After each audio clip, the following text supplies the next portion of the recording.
श्री कृष्ण गोविंद हरे मुरारी, हे नाथ नारायण वासुदेवा। हरे कृष्णा। आप सभी का दिन शुभ और मंगलमय हो। आज आषाढ़ मास के कृष्ण पक्ष की एकादशी तिथि है, तो आज हम श्रवण करेंगे योगिनी एकादशी की संपूर्ण व्रत कथा और साथ ही महाफलदायी 11 माता की कथा, तुलसी माता की कथा और आरती।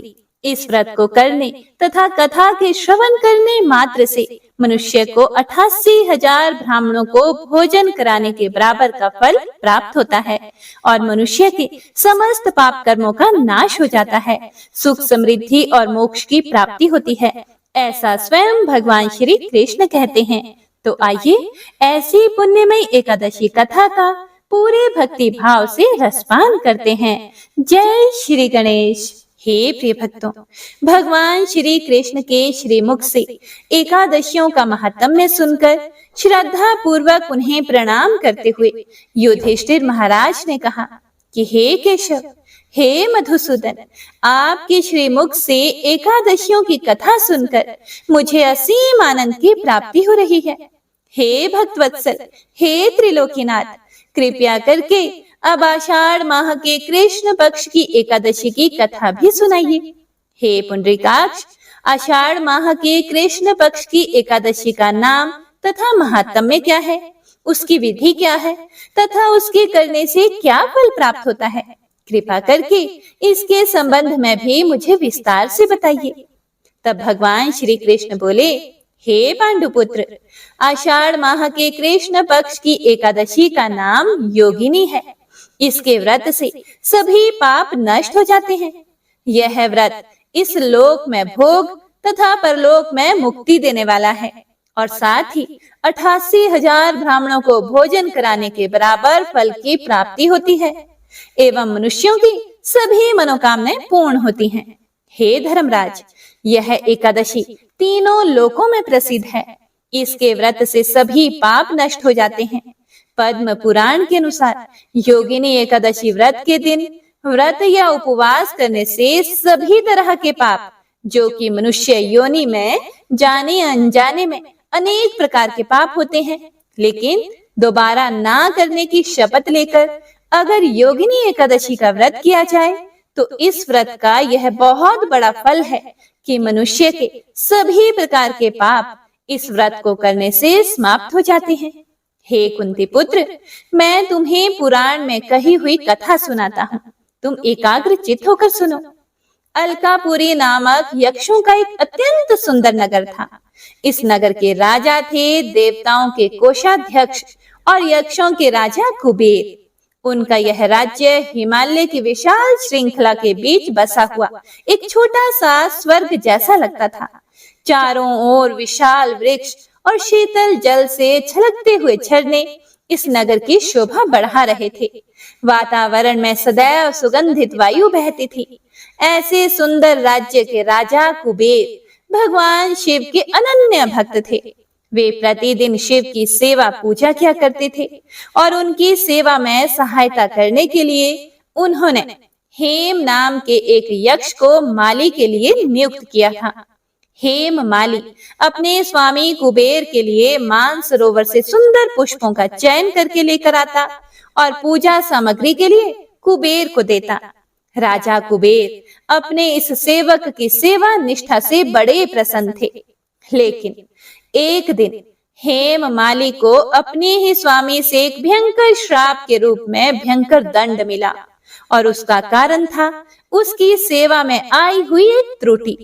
हे प्रिय भक्तों, अब देखिए, हेम माली एक आदर्श सेवक था, इसमें कोई भी शक नहीं, लेकिन उसकी एक कमजोरी थी और वह थी उसकी पत्नी विशालाक्षी के प्रति उसकी अत्यधिक आसक्ति। और इसी कारण से उसने जाने अनजाने में ही एक बहुत बड़ा अपराध कर दिया।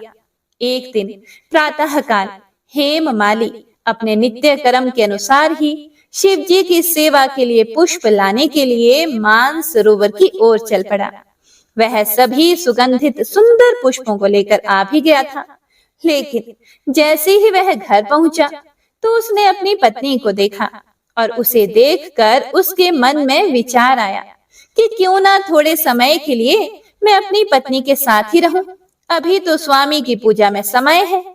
तो बस ऐसा सोचकर वह कुछ समय अपनी पत्नी के साथ ही रह गया और यह कुछ समय कब 6 घंटे का लंबा समय बन गया, उसे इस बात का ध्यान ही नहीं रहा। और उधर दूसरी तरफ हेममाली की राह देखते देखते जब राजा कुबेर को दोपहर हो गई तो उसने क्रोध पूर्वक अपने सेवकों को आज्ञा दी कि तुम लोग जाकर पता लगाओ कि हेममाली अभी तक पुष्प लेकर क्यों नहीं आया। जब सेवकों ने उसका पता लगा लिया तो राजा के पास जाकर उन्होंने बताया कि हे राजन, वह हेममाली अपनी पत्नी के साथ रमण कर रहा है। बस इस बात को सुनकर राजा कुबेर ने हेममाली को बुलाने की आज्ञा दी और डर से कांपता हुआ हेममाली राजा के सामने उपस्थित हुआ। उसे देखकर कुबेर को अत्यंत क्रोध आया और उसके होंठ फड़फड़ाने लगे। राजा ने कहा, अरे मूर्ख, अरे नीच, तूने मेरे परम पूजनीय देवों के भी देव महादेव भगवान शिव जी का अपमान किया है। मैं तुझे श्राप देता हूँ कि तू स्त्री के वियोग में तड़पे और मृत्यु लोक में जाकर कोढ़ी का जीवन व्यतीत करे। हे प्रिय भक्तों, कुबेर के श्राप से वह तत्क्षण स्वर्ग से पृथ्वी पर आ गिरा और कोढ़ी हो गया। उसकी पत्नी भी उससे बिछड़ गई।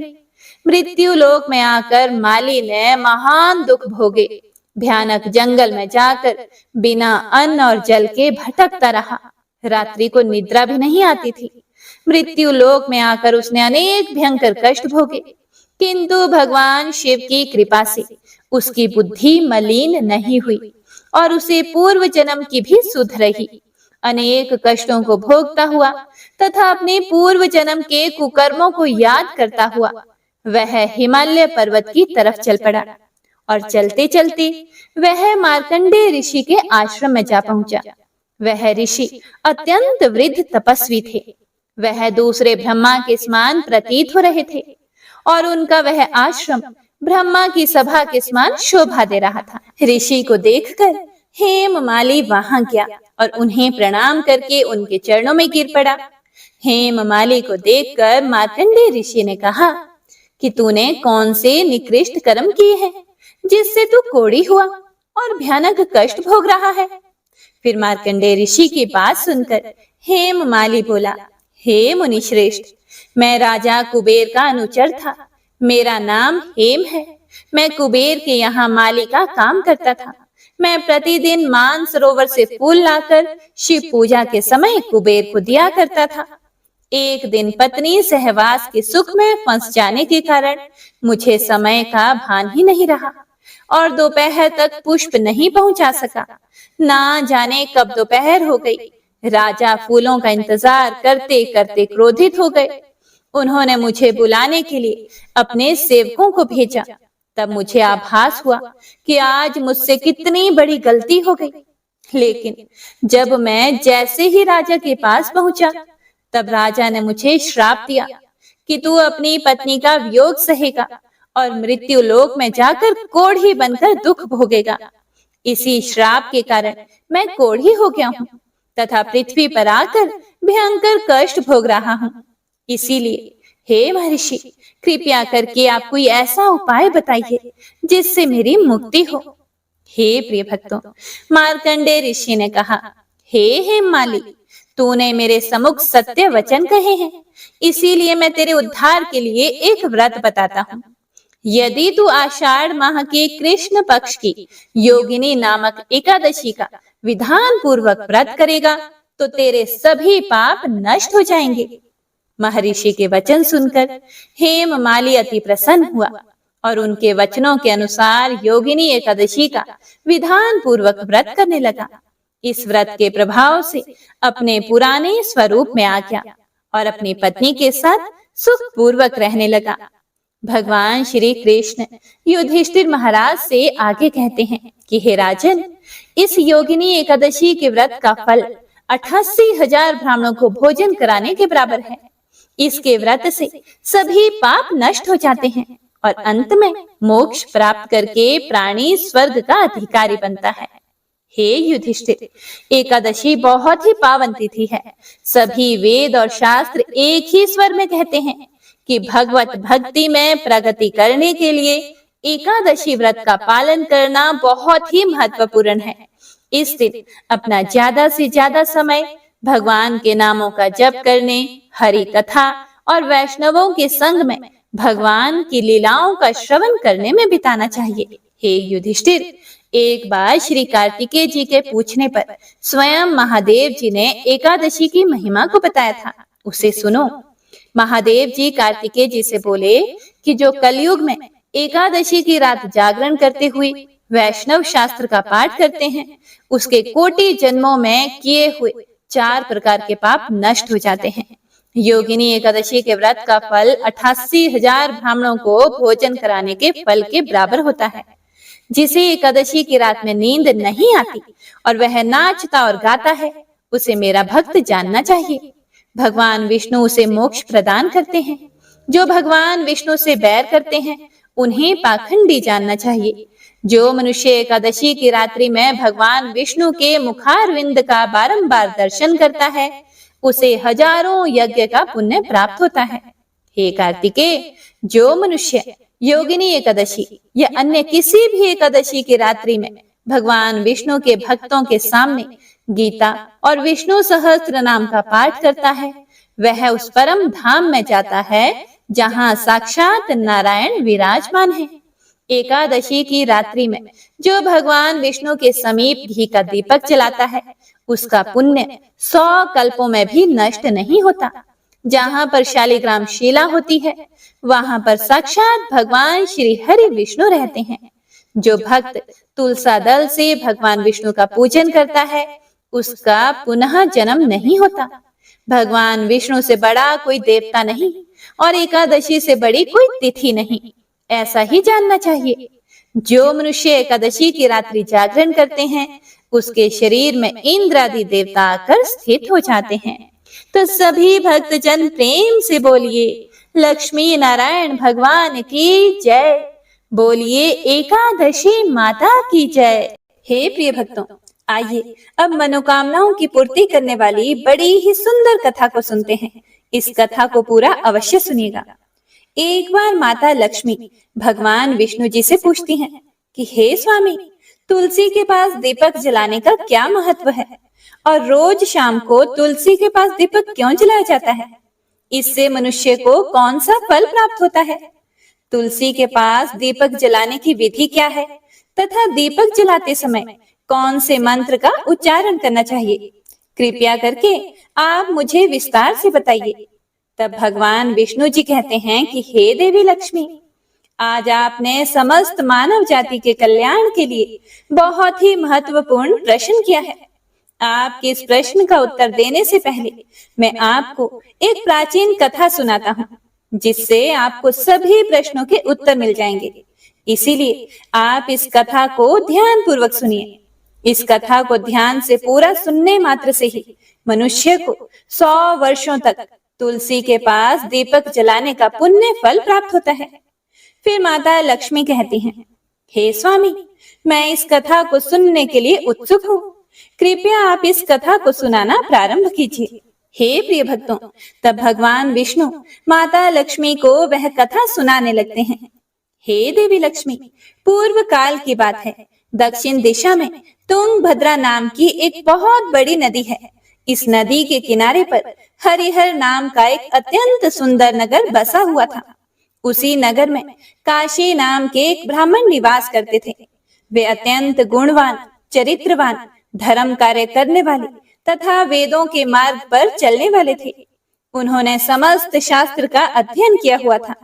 उस ब्राह्मण की एक पत्नी थी, जिसे लोग दुराचारिणी कहकर पुकारते थे, क्योंकि उसके कर्म ही उसके नाम के अनुसार थे। वह सदैव ही अपने पति को अपमानित करती रहती थी। वह अपने पति के लिए कटु अर्थात कठोर शब्द कहती थी। पति को भयंकर दुख देती थी। पति के लिए कभी भी भोजन नहीं बनाती थी। उसने अपने पति के साथ कभी शयन नहीं किया, कभी उसके साथ प्रेम से व्यवहार नहीं किया। पति के मित्र, परिवार के लोग घर पर आते तो वह स्त्री उनको अपमानित करके भगा दिया करती थी और स्वयं काम भोग से उन्मत्त होकर निरंतर अन्य व्यभिचारिणी स्त्रियों के साथ घूमा करती थी।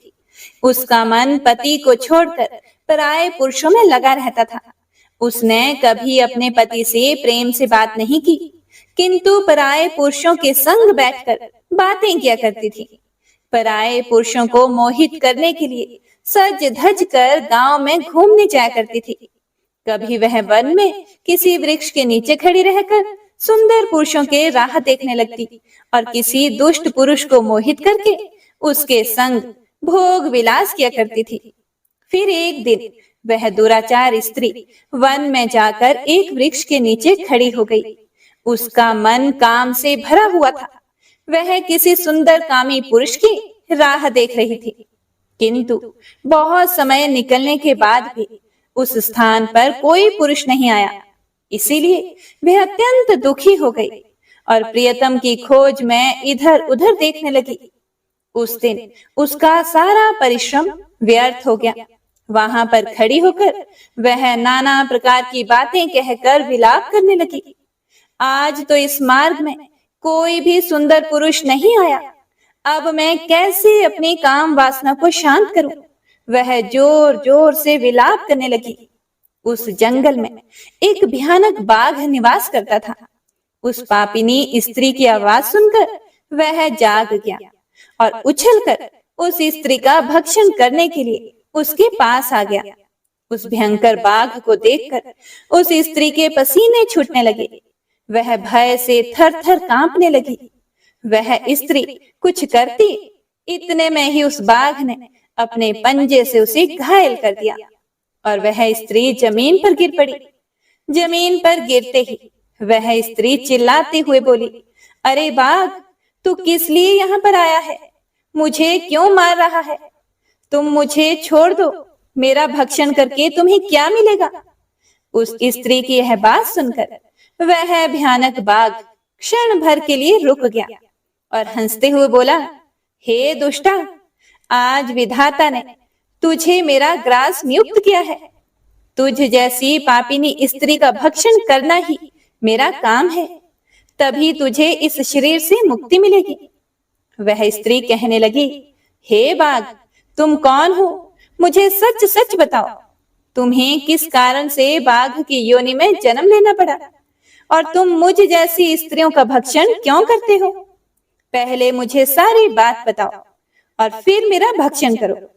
फिर बाघ कहने लगता है, हे पापिनी, मैं तुझे पूर्व जन्म का वृतांत सुनाता हूँ, किस कारण से मुझे बाघ बनना पड़ा।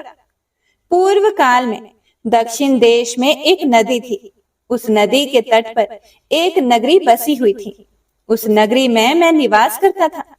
मैं एक ब्राह्मण का पुत्र था और नदी के किनारे बैठकर यज्ञ आदि कार्य किया करता था। मैंने उस जन्म में अनेक पापियों के लिए यज्ञ किया, उन पापियों के घर का भोजन किया। मैंने धन के लोभ से अनेक पापियों के लिए कार्य किया। जिन वस्तुओं का दान ब्राह्मण को नहीं लेना चाहिए, उन वस्तुओं का दान भी मैंने ग्रहण किया और दूसरों से धन लेता था, लेकिन कभी वापस नहीं करता था। इस प्रकार से पाप करते हुए मुझे बहुत साल बीत गए और मैं वृद्ध हो गया।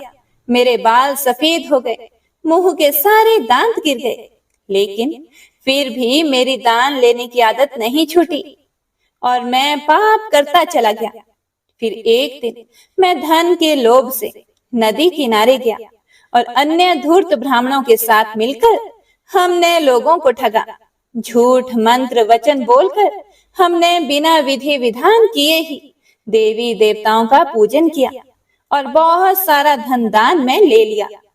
फिर उसी स्थान पर एक बीमार कुत्ते ने मेरे पैर में काट लिया और मैं मूर्छित होकर गिर पड़ा। उसी क्षण मेरे प्राण चले गए। फिर यम के दूत उस स्थान पर प्रकट हुए और मुझे पकड़कर यमपुरी ले गए। यहाँ पर यमराज ने चित्रगुप्त से मेरे कर्मों का लेखा जोखा निकालने के लिए कहा। फिर चित्रगुप्त कहने लगे, हे धर्मराज, इस ब्राह्मण ने घोर पाप किए हैं। इसने दूसरों से झूठ कहकर धन लूटा है। विधि विधान से पूजा ना करके झूठ मंत्र बोलकर भगवान का अपमान किया है। इसीलिए यह पापी ब्राह्मण केवल नरक जाने के ही योग्य है। फिर यमराज ने अपने दूतों को आदेश दिया कि मुझे नरक की अग्नि में डाल दिया जाए और कई वर्षों तक सजा भोगने के बाद मुझे बाघ का शरीर प्राप्त हुआ और मैं इस दुर्गम वन में निवास करने लगा। मैं अपने पूर्व जन्म के पापों को याद करके कभी महात्मा साधु पुरुष सती स्त्रियों का भक्षण नहीं करता हूँ। मैं केवल पापी दुराचारी तथा उल्टा स्त्रियों का ही भक्षण करता हूँ ताकि मुझे पाप से मुक्ति मिल जाए। फिर बाघ उस स्त्री से कहने लगा, हे पापिनी, तेरे आचरण से तू उल्टा दिखाई देती है। अपने पति को छोड़कर तू इस वन में अन्य पुरुषों के साथ भोग विलास करने के लिए आई है, इसीलिए आज तू मेरा ग्रास अवश्य बनेगी। इतना कहकर उस बाघ ने अपने तीक्ष्ण नाखून से उस पापी स्त्री के टुकड़े टुकड़े करके उसे खा लिया। फिर उस स्थान पर यम के दूत प्रकट हुए और उस पापिनी स्त्री को उठाकर यमपुरी ले गए। चित्रगुप्त ने उस स्त्री का लेखा जोखा निकाला और यमराज को बताया। यमराज ने उस स्त्री को घोर नरक में डाल दिया। कई वर्षों तक नरक की अग्नि में जलने के बाद उसने फिर पृथ्वी लोक पर एक चांडाल के घर में जन्म लिया और वह फिर से दुख भोगने लगी। इस दुख को सहन करते करते एक दिन वह तीर्थ में स्नान करने के उद्देश्य से अनंतपुरा में चली गई। वहां पर एक आश्रम के बाहर निवास करने लगी। वहां उस आश्रम में एक तुलसी का पौधा था। अन्य स्त्रियों को वहां पर तुलसी के पास दीपक जलाते हुए देखकर उस पापी स्त्री ने भी वही किया। उसने तुलसी के पौधे के पास एक दीपक जला दिया। फिर उसी रात हृदय घात से उसकी मृत्यु हो गई और यमराज के दूत उसे ले जाने के लिए वहां पर प्रकट हुए। जैसे ही यम के दूत उस पापी स्त्री को पाश में बांध कर ले जाने लगे, तभी भगवान विष्णु के दो पार्षद उस स्थान पर प्रकट हुए और उन्होंने उन दोनों को रोक लिया और कहने लगे, हे दूतों, इस स्त्री को तुम छोड़ दो। यह स्त्री नरक जाने की योग्य नहीं है। तुम किसके आदेश से ऐसा अधर्म कर रहे हो? तब उन यमदूतों ने कहा, हम यमराज के आदेश से इसे लेने आए हैं, किंतु आप हमें किस कारण से रोक रहे हैं? यह स्त्री तो अत्यंत पापी है। तब भगवान विष्णु के पार्षद कहने लगे, यह स्त्री तो विष्णु भक्त है, यह नरक जाने योग्य नहीं है। इसने शाम को तुलसी के पास दीपक जलाया है, इसी कारण से इसके समस्त पाप नष्ट हो गए हैं, इसलिए अब यह नरक जाने की योग्य नहीं है। यह स्वर्ग जाने की अधिकारी बन चुकी है। पार्षदों की बात सुनकर यमदूतों ने उस स्त्री को उस स्थान पर छोड़ दिया और यमलोक लौट गए। वहां जाकर उन्होंने यमराज को सारा वृतांत सुना दिया। फिर भगवान विष्णु के पार्षद उस स्त्री को दिव्य विमान में बिठाकर स्वर्ग लोक ले गए। हे प्रिय भक्तों, आगे भगवान विष्णु कहते हैं, हे देवी लक्ष्मी, इस प्रकार से तुलसी के पास केवल दीपक जलाने मात्र से ही मनुष्य के सभी पाप नष्ट हो जाते हैं। जो स्त्री नित्य शाम को तुलसी के पास दीपक जलाती है, वह सौभाग्यशाली बनती है। उसके पूर्व जन्मों के सभी पाप नष्ट हो जाते हैं। उसे सुख समृद्धि की प्राप्ति होती है। भगवान विष्णु कहते हैं, हे देवी लक्ष्मी, हजारों अमृत के घड़ों से नहलाने पर भी श्री हरि विष्णु को उतनी तृप्ति नहीं होती जितनी वे मनुष्यों के द्वारा तुलसी का एक पत्ता चढ़ाने से प्राप्त करते हैं। 10,000 गौदान से मानव जो फल प्राप्त करता है, वही फल तुलसी पत्र के दान से पा लेता है।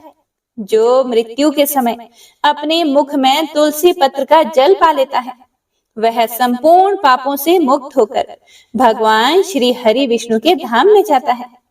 हिंदू धर्म में तुलसी के पौधे का महत्व सबसे अधिक है। इसकी सबसे पहले पूजा भगवान विष्णु जी ने की थी। भगवान विष्णु कहते हैं कि जिस प्रकार से देवी लक्ष्मी से वैकुंठ को ऐश्वर्य प्राप्त है, उसी प्रकार से वैकुंठ में तुलसी के कारण ही पवित्रता प्राप्त है। पृथ्वी लोक पर जिस स्थान पर भी तुलसी का पौधा होता है, उस स्थान पर कभी भी बुराई का वास नहीं होगा। ऐसा स्थान सबसे अधिक पवित्र होगा। इसी कारण से हमें हमारे घर में तुलसी का पौधा अवश्य लगाना चाहिए। हे प्रिय भक्तों, तो इस प्रकार से भगवान विष्णु ने माता लक्ष्मी को तुलसी के पास दिया जलाने का महत्व बताया। तो प्रेम से बोलिए लक्ष्मी नारायण भगवान की जय। बोलिए श्री तुलसी शालिग्राम भगवान की जय। हे प्रिय भक्तों, तो आइए अब एकादशी माता और तुलसी माता की कथा को सुनते हैं। इन कथाओं को सुनने से ही एकादशी का व्रत पूर्ण माना जाता है और मनोकामनाओं की पूर्ति होती है। एक बार एक बूढ़ी माँ ने एकादशी का व्रत रखा। बड़े ही भक्ति भाव से पूजा अर्चना की। वे बहुत ही वृद्ध थीं, फिर भी उन्हें वृद्धावस्था में क्या बाधा थी। वे तो अपने पुत्र पौत्रों की सुख सुविधा के लिए व्रत रखने लगी थी। वे दिन भर तो जरा कठोर मन करके अपनी प्यास को रोके रही। दिन में पूजा पाठ किया, कथा सुनी और पंडित जी को मिट्टी के पात्र में भरकर पानी और ऋतु फल दान में दिए। डोना भर भर के बूरा शक्कर वितरण किया। दिन में गर्मी बहुत थी, जिसकी वजह से उन्हें गर्मी के कारण बहुत बेचैनी हो रही थी। इसी कारण से बहुत देर तक बूढ़ी माई पानी में पड़ी रही और पानी के कुल्ला करती रही, मुंह धोती रही। तब कहीं थोड़ा बहुत धैर्य बंध पाया। धूप तो तेज पड़ ही रही थी, इस कारण बार बार मुंह सूख रहा था। बूढ़ी माँ बहुत बेचैन हो रही थी। एक तो बुढ़ापा और दूसरा यह भयंकर गर्मी। वृद्धावस्था की स्थिति तो कुछ दूसरी ही प्रकार की होती है। जैसे तैसे रो धो के दिन तो कट गया। अब पहाड़ सी रात सामने थी। उसका कटना बड़ा ही कठिन दिखाई दे रहा था। खटिया पर पड़े शांति नहीं मिल रही थी। वे बार बार करवट बदल रही थी। अनेक बार वे बाहर जाती और भीतर आती। उन्हें घर के अंदर शांति नहीं थी। फिर वे पड़ी पड़ी एकादशी माता का स्मरण करती रही। वे कहती रही कि हे माता जी, आप मेरी लाज रखिएगा। आप ही मुझे शक्ति दीजिएगा, जिससे मैं भली भांति आपका व्रत पूरा कर सकूं और यह पहाड़ सी रात शांति पूर्वक व्यतीत हो सके। प्यास के कारण बूढ़ी माँ की बेचैनी तो बढ़ ही रही थी। उन्होंने धैर्य रखने का बहुत प्रयास किया, किंतु सहनशीलता की सीमा टूट गई और वे घबराकर एकदम चिल्ला पड़ी। बोली कि बचाओ बचाओ। अम्मा का चिल्लाना सुनकर परिवार भर के नर नारी बच्चे और पड़ोसी एकत्रित होकर बूढ़ी अम्मा की खटिया के समीप आ पहुंचे। सबने पूछा कि अम्मा जी, आपको क्या हुआ? आप क्यों चिल्ला रही हैं? आप इस वृद्धावस्था में यह कठिन व्रत क्यों कर रही हैं? अम्मा जी, शक्ति से ही भक्ति होती है। थोड़ी ही देर में वे फिर से बोली कि अरे, हमारे तो प्राण ही निकले जा रहे हैं। मेरी छाती पर ठंडे पानी का घड़ा रख दीजिए। नातियों ने दादी की छाती पर ठंडे पानी का पात्र रख दिया। तब कहीं उन्हें थोड़ा सा आराम मिला और थोड़ी देर के लिए उन्होंने अपनी आंखें बंद कर ली। एकादशी माता ने सोचा कि यह बूढ़ी अम्मा है तो बहुत कठोर, जरा जाकर उसकी परीक्षा लेनी चाहिए। एकादशी माता आधी रात को मुर्गा बनकर टेर लगाने लगी। मुर्गा की आवाज सुनकर दादी जल्दी से उठी और बाहर जाकर आसमान की ओर देखा, किंतु आसमान में कहीं उन्हें प्रातःकालीन तारा दिखाई नहीं दिया। अम्मा सोचने लगी कि यह मुर्गा क्यों और कैसे बोल गया। उन्हें प्यास तो लग ही रही थी। थोड़ा बहुत उनका मन भी विचलित होने लगा था, किंतु अंत में उन्होंने दृढ़ निश्चय किया कि मैं अब व्रत को पूर्ण करके ही छोड़ूंगी, चाहे भले ही मेरे प्राण निकल जाए। यह सोचकर फिर वे खटिया पर शिथिल होकर लेट गई। थोड़ी ही देर में एकादशी माता ने उनकी फिर से परीक्षा लेनी चाहिए। एक छोटी सी बालिका एक गिलास में शरबत लेकर उनके सिरहाने खड़ी हो गई और जोर से बोली कि दादी जी, सवेरा हो गया है, आप हाथ मुंह धोकर शरबत पी लीजिए। पहले तो शरबत का गिलास देखकर अम्मा का मन ललचाने लगा, किंतु अचानक व्रत का स्मरण हो आया और उन्होंने सोचा कि मैं किसी भी प्रकार से अभी शरबत नहीं पी सकती हूँ, और वे शांति पूर्वक अपनी खटिया पर लेट गई। फिर थोड़ी ही देर में उन्हें ऐसा लगा जैसे किसी ने उन्हें पानी के कुएं में पटक दिया हो। वे बड़ी देर तक उस कुएं में हाथ पांव चलाते रहे, किंतु उन्होंने अपने मुंह में पानी की एक बूंद भी नहीं जाने दी और वे दृढ़ता पूर्वक अपना व्रत पालती रही। थोड़ी ही देर में ना जाने कहां से सामने आग जलने लगी, जिससे भारी गर्मी बढ़ने लगी। प्यास के कारण प्राण निकलने लगे, किंतु बूढ़ी अम्मा का कुछ भी नहीं बिगाड़ पाया। वे जहां की तहां मुस्कुराती हुई सी बैठी रही। थोड़ी ही देर में बाहर प्रकाश दिखाई देने लगा। ऐसा लगा कि जैसे सवेरा हो गया हो। बूढ़ी अम्मा ने जब बाहर निकलकर देखा तो समझ गई कि अभी सवेरा होने में 3-4 घंटे की देरी है। यह जानकर वे शांति पूर्वक इधर उधर घूमने फिरने लगी। एकादशी माता यह बात अच्छी तरह से समझ गई थी कि यह बूढ़ी अम्मा किसी भी प्रकार से अपने व्रत से नहीं टल सकती। वे उनके सत्य व्रत को अच्छी तरह से समझ गई। सवेरा होते ही बूढ़ी माता ने स्नान किया, भगवान का पूजन पाठ किया, एकादशी माता की कथा सुनी, ब्राह्मणों को दक्षिणा देकर भोजन कराया। तब कहीं उन्होंने जल ग्रहण किया। कन्याओं को भोजन कराने के बाद अम्मा ने स्वयं भोजन किया। उस श्रेष्ठ व्रत के प्रताप से बूढ़ी अम्मा की आयु में वृद्धि हो गई। उनका घर परिवार हरा भरा हो गया। घर में अब उनके कोई अभाव नहीं रहा। वे हर तरह के सुख साधनों से संपन्न हो गई। नाती नातिनों से उनका घर भर गया और वे उसी दिन से 12 महीने की एकादशी का व्रत करने लगे। एकादशी माता के व्रत के प्रताप से इस संसार में हर प्रकार के सुख भोगकर अंत में वैकुंठ धाम को चली गई। जैसे एकादशी माता ने बूढ़ी माता और उनके परिवार को हरा भरा किया, ऐसे ही एकादशी माता हम सभी की मनोकामनाओं को पूर्ण करे। बोलिए एकादशी माता की जय। बोलिए श्री तुलसी शालिग्राम जी की जय। हे प्रिय भक्तों, अब आइए सुनते हैं भगवान श्री गणेश की कथा। उसके बाद तुलसी माता की कथा को सुनेंगे। एक बार की बात है, भगवान भोलेनाथ और माता पार्वती दोनों कार्तिकेय जी और गणेश जी के विवाह की चर्चा कर रहे थे। तभी वहां पर गणपति जी आ गए और माता पिता को प्रणाम करके खड़े हो गए। तब माता कहती हैं कि आओ पुत्र, हम तुम्हारी बात कर रहे थे। तब गणेश जी बोले कि वो क्या बात है माता? माता बोली, हम तुम्हारे विवाह की बात कर रहे हैं। तब गणेश जी ने कहा कि हे माँ, हे पिताजी, मैं विवाह नहीं करूंगा, इसीलिए आप मेरे लिए परेशान ना हो। हे पिताश्री, मैं इस विवाह के बंधन में नहीं बंधना चाहता। यह कहकर गणेश जी तप के लिए एक जंगल में चले जाते हैं और तप करने लगते हैं। तभी वहां पर एक राजकुमारी आती है और गणपति जी का एक अजीब सा रूप देखकर उन पर मोहित हो जाती है और उनकी तपस्या भंग करने लगती है। जब गणेश जी की तपस्या भंग हो जाती है, तब भगवान श्री गणेश उस स्त्री से कहते हैं, हे देवी, तुम कौन हो और मेरी तपस्या क्यों भंग कर रही हो?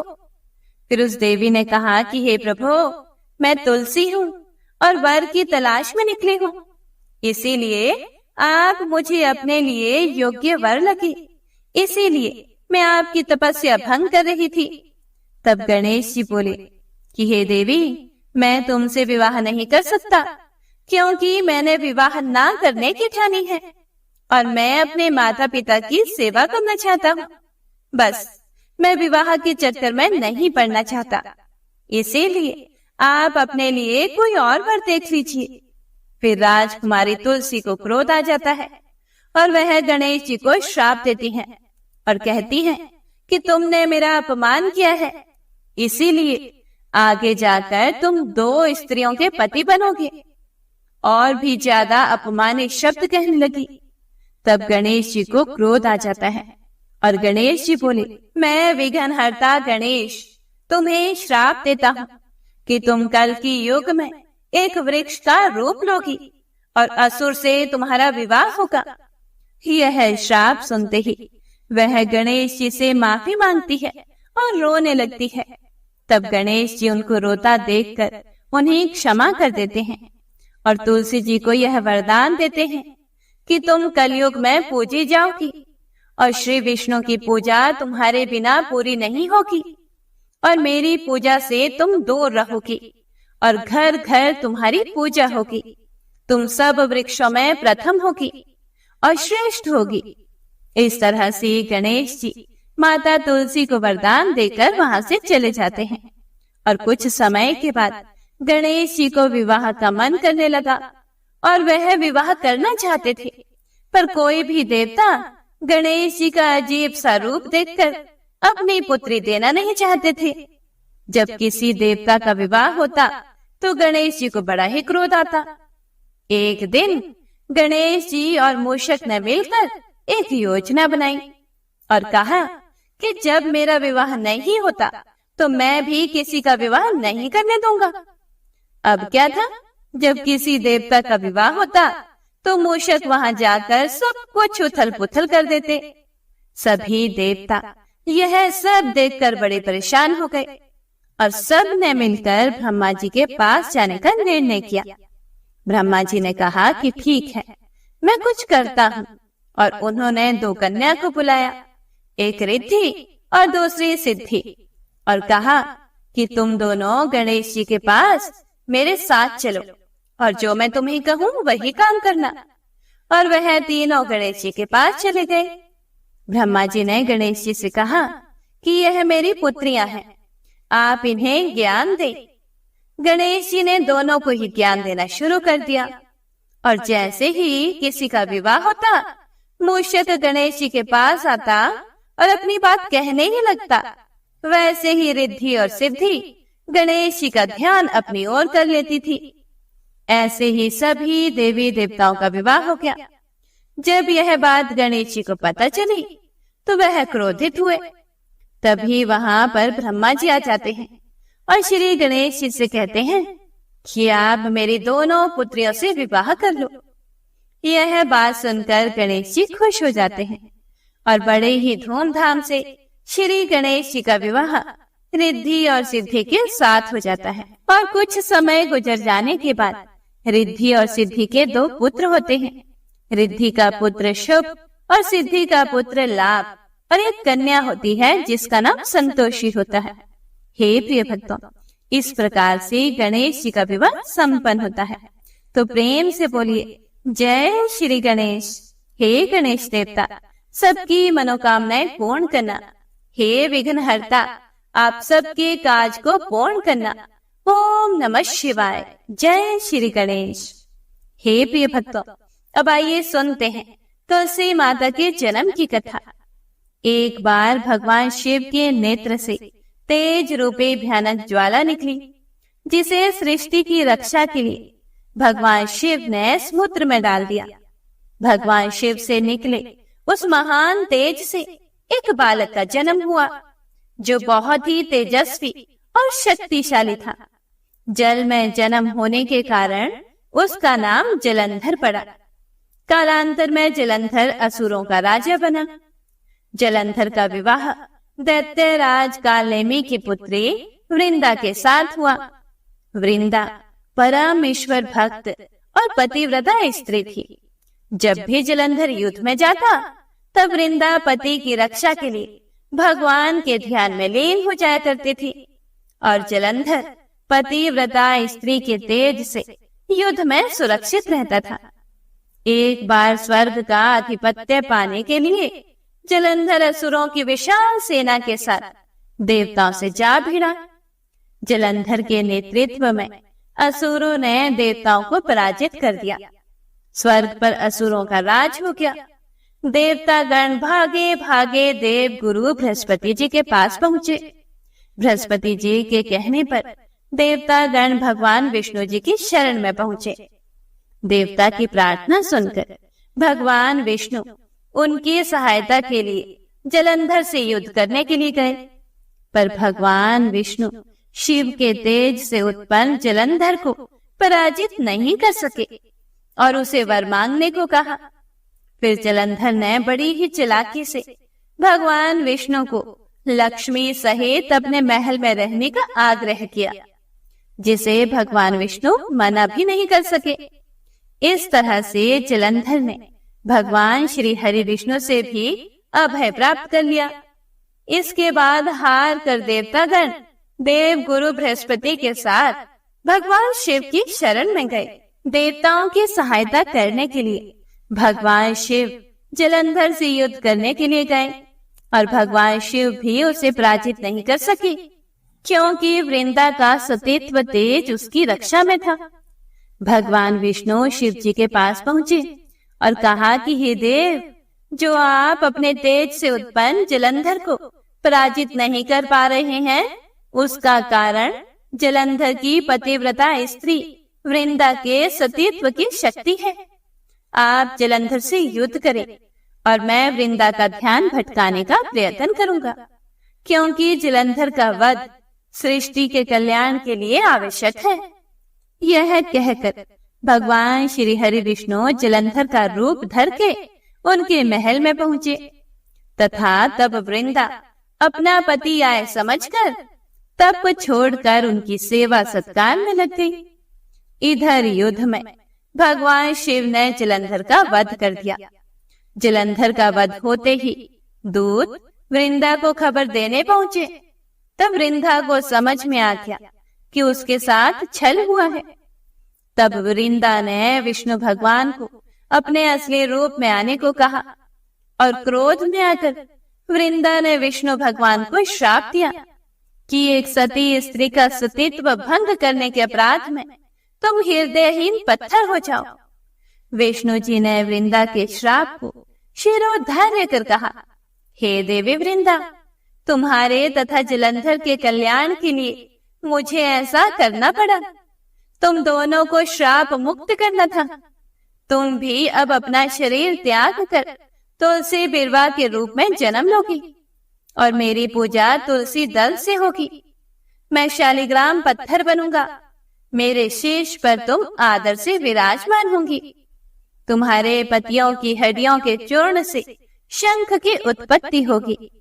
उस शंख ध्वनि से देवताओं तथा मेरी पूजा आराधना होगी। जहाँ शंख ध्वनि होगी वहाँ मंगल में मैं विराजमान रहूंगा। तुमने पूर्व जन्म में बद्रीवन में मुझे पाने के लिए बड़ी तपस्या की थी। अब अगले जन्म में मैं नारायण प्रस्तर के रूप में बद्रीनाथ वन में स्थापित होऊंगा और मेरी पूजा अर्चना फल फूल से न होकर तुम्हारी तुलसी दल से होगी। मेरे शीश पर विराजमान होकर तुम मुझसे भी ऊंचा पद प्राप्त करोगे। हे प्रिय भक्तों, इसके बाद वृंदा योगाग्नि में भस्म हो गई। तब उसी भस्म से एक पौधा उत्पन्न हुआ जिसे तुलसी कहा गया।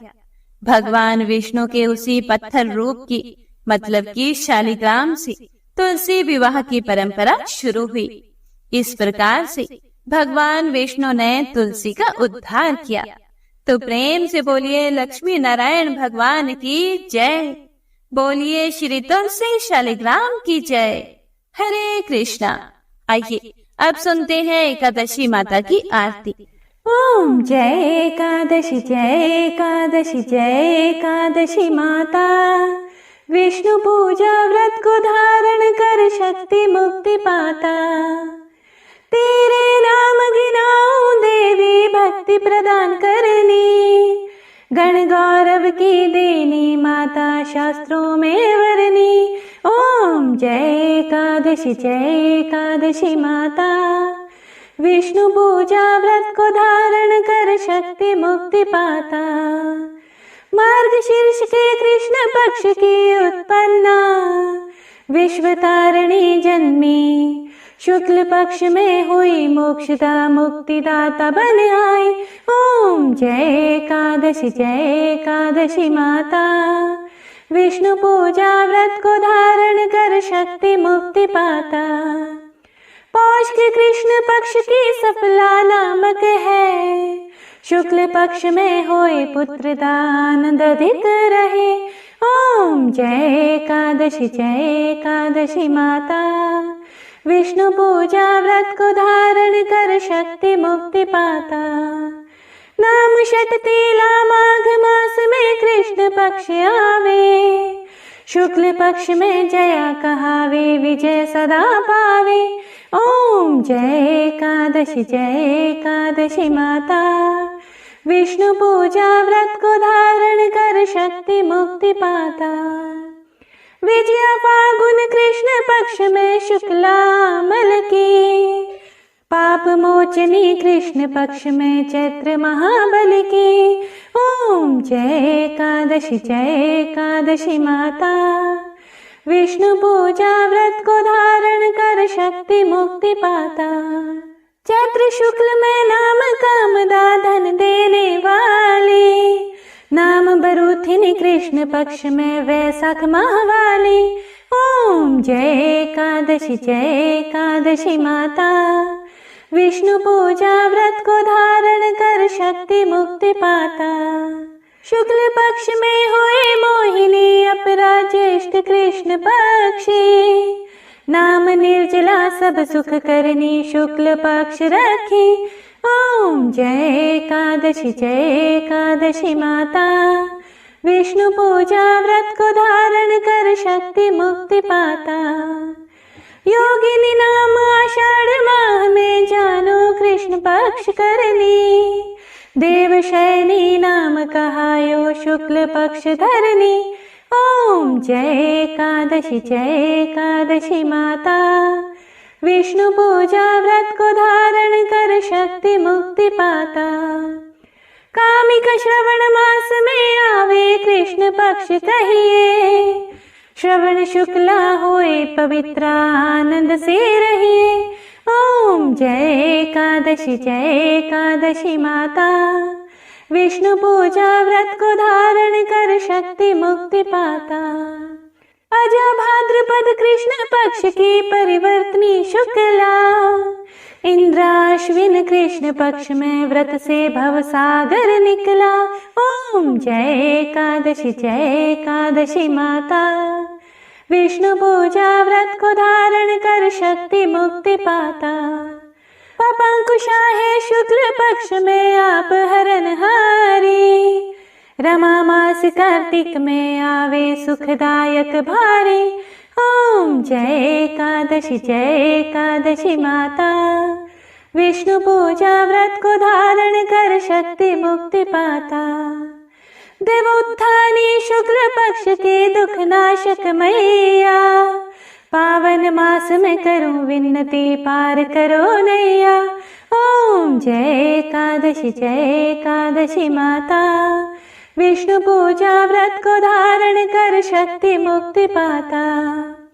परमा कृष्ण पक्ष में होती जन मंगल करनी, शुक्ल पास में होए पद्मिनी दुख दारिद्र हरनी। ओम जय एकादशी माता। विष्णु पूजा व्रत को धारण कर शक्ति मुक्ति पाता।